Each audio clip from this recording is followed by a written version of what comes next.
A couple of months ago, I created a painting tutorial video for different Tyranid hive fleets. One of my subscribers, Tainted Unicorn, had an awesome idea about incorporating the Genestealer cult into the backstory and painting up some models. Immediately I knew that it had to happen. Let's cue the intro music.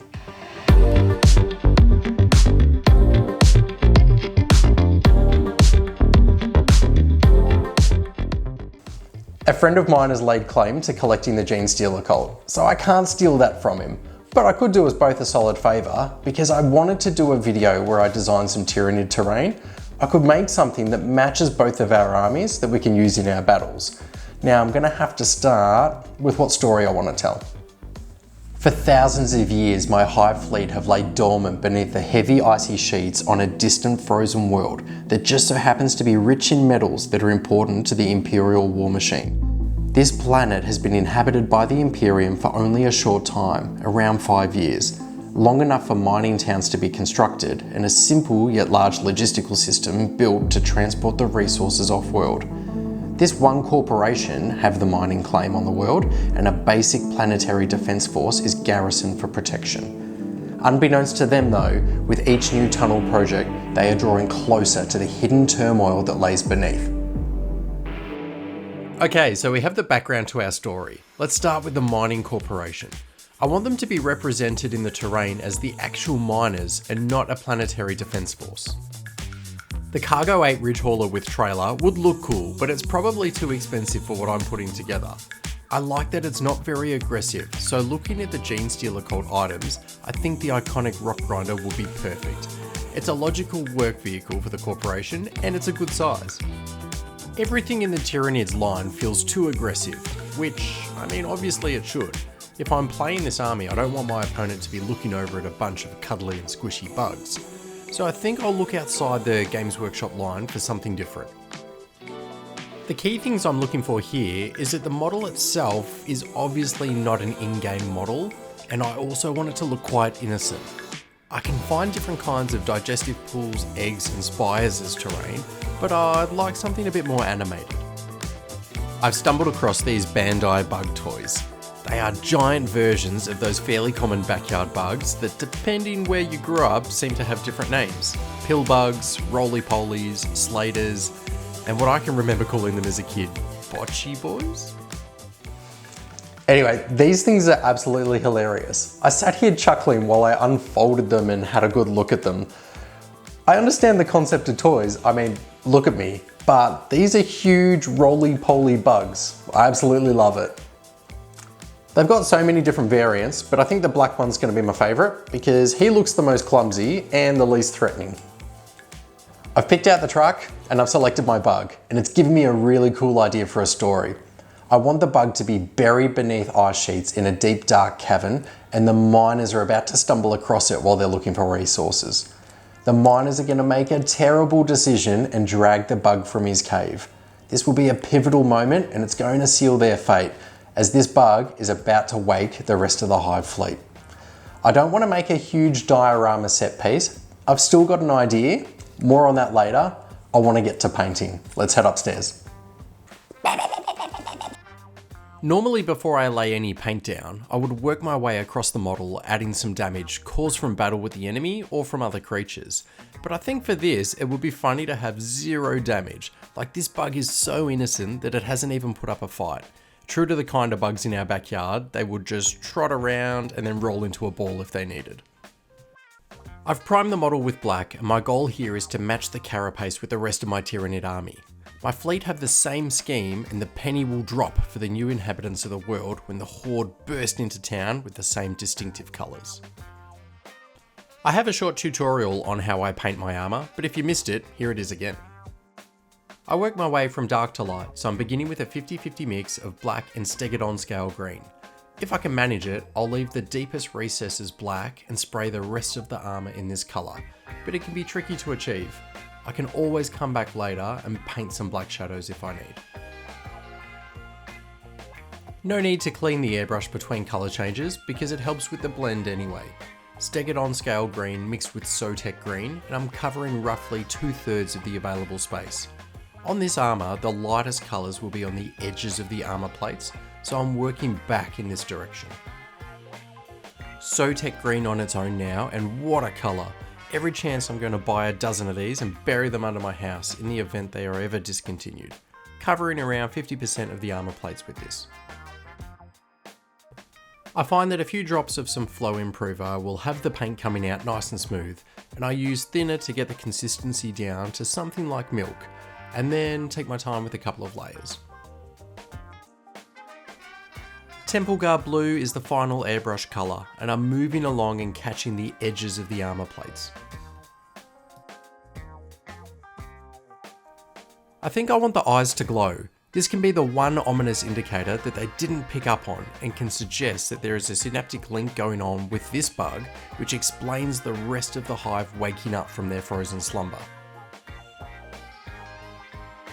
The white ink that I'm painting on with the airbrush is Titanium White by Liquitex. Here I'm spraying the eyes and around areas that the glow would cast towards. Then I clean the airbrush out and add a couple of drops of Liquitex Magenta ink. Thin layer over the white and we are in business. The semi-transparent ink means that we haven't completely covered the colours below and we have a gentle but cognitive roly-poly. I think feathering patterns would look really cool on these huge pieces of carapace, so whilst it is rarely used in my own scheme, I'm going to use it here.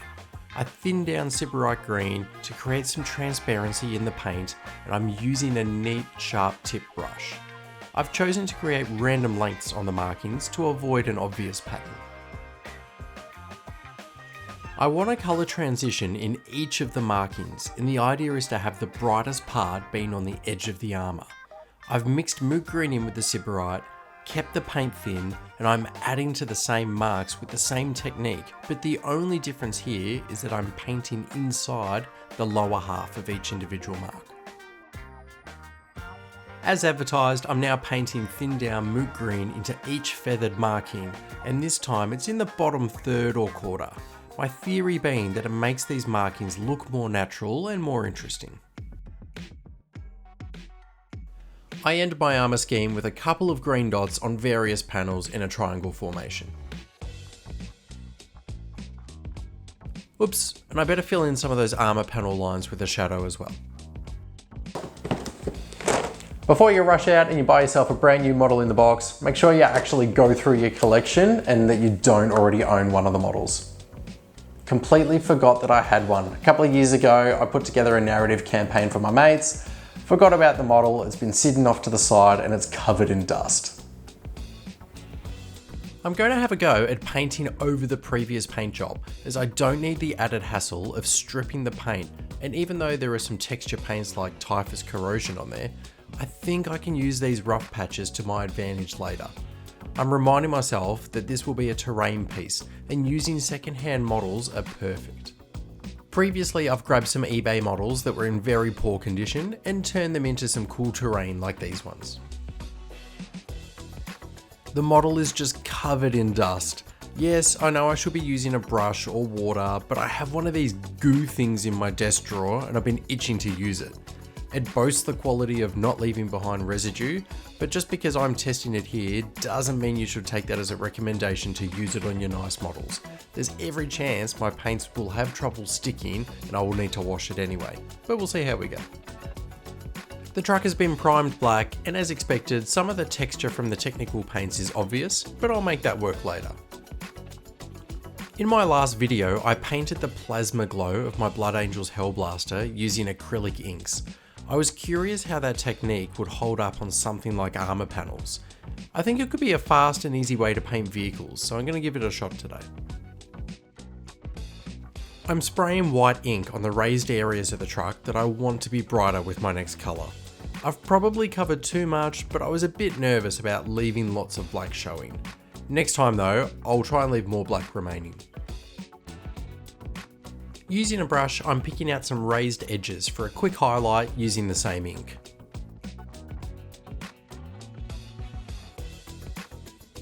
The coloured ink going over the top is... good lord, okay. Fifth let's call it blue-green shade from Liquitex. This ended up working better than I expected, even over the blacks, so it's quite bright. But again, I can still work with this, even though it's not what I expected. A brighter green should help keep them visible whilst they're out mining. The metallics are nice and simple this time around. Gunmetal grey from Vallejo brushes smoothly on, and I'm picking out as much as I can here to balance all that green. The mining equipment, wheel rims, decking and random panels. A coat of non-oil wash to fall into the shades. Then painting the tyres black, and the model is starting to come to life. Whilst I have the black on the palette, I'm picking out panel lines and using a thin brush to paint shadows in each of these gaps. Small jobs like this only take a couple of minutes and create a lot more depth in our vehicles. For the armour panels on the vehicle, I've mixed Caliban green into the black so the shadow will still have a hint of green to it. I think it's looking cool. I'll start adding all of those 1% jobs now to give it more character.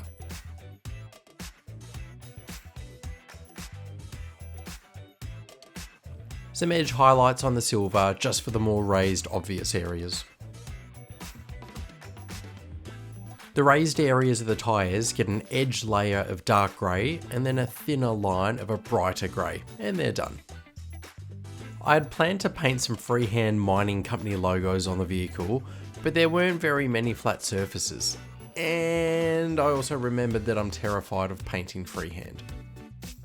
So I looked through the tub of transfer sheets and found that simply flipping a Space Marine symbol gave me a throwback to the X1 from Venture Brothers.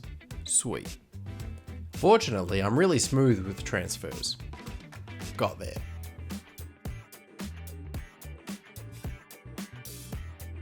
Microset over the top, and I'm happy. A simple job on the fuel tank with the classic Games Workshop base, wash, and 2 highlights. I didn't want to make it red, otherwise people would shoot at it. Big brain stuff. Weathering time. This is where I can hide some of the previous texture marks, and it can also help make transfers look more natural.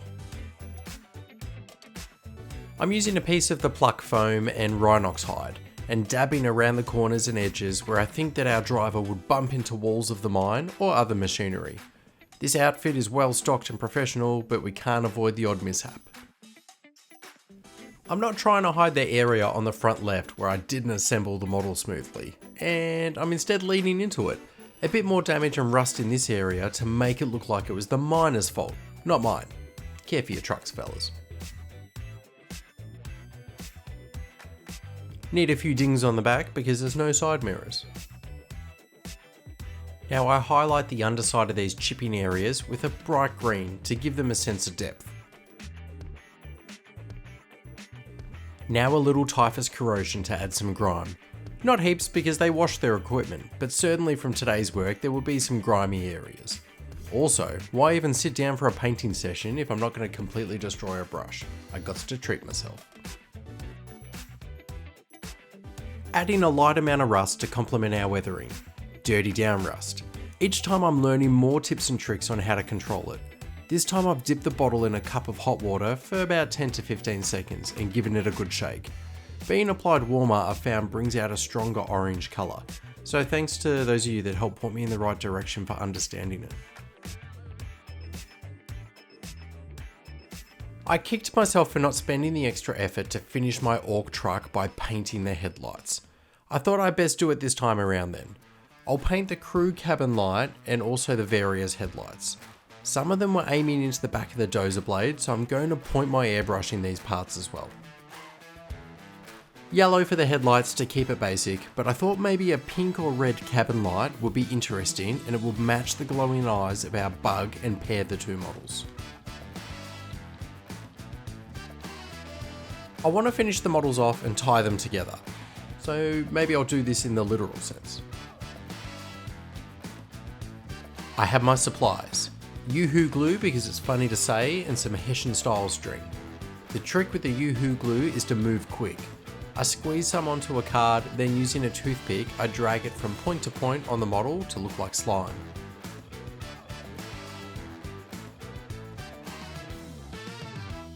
And I'm done. The story here is the point where the miners arrive back in town having dragged the bug on his bum all the way from his cave. The whole time his little synapse brain has been pinging and alerting the hive. come nightfall, the town's going to be overrun. The terrain piece on its own is only medium sized, but you could use it to block a lane or put it beside another piece like a building or a shipping container to bulk it out. And someone playing on the table will pick it at some point and ask you what on earth is going on. Look at that innocent little face.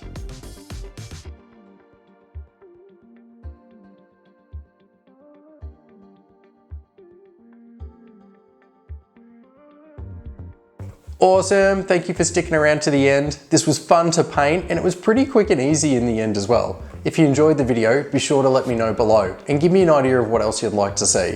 Thanks again and I'll see you on the next video. Ooh, here's another video you might like. Why not go absolutely ham with the full playlist and feed the great algorithm?